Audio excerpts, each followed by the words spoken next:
Hey everyone, in today's video, we're going to talk about the taxes into the Cash App.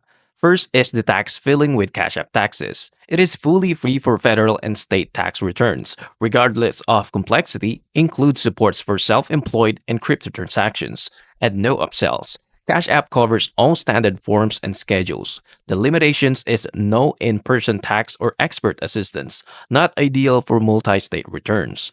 Two is reporting requirements, Form 1099-K. In 2024, business transactions over $5,000 on Cash App trigger a 1099-K by January 31st, 2025.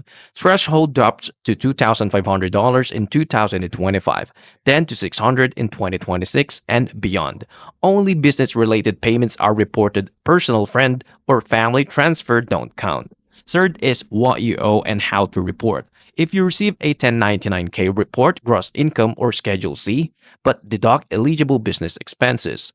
Keep accurate records separating business from personal transactions. Correct any 1099-K errors promptly.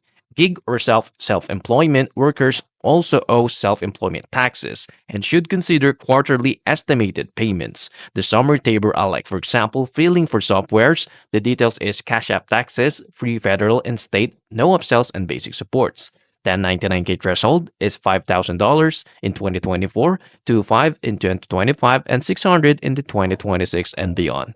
The business versus personal, only business payments count, while on reporting required, and estimate taxes. That's it. If you find this video helpful, please like, subscribe, and I'll see you into the next one. Thank you for watching.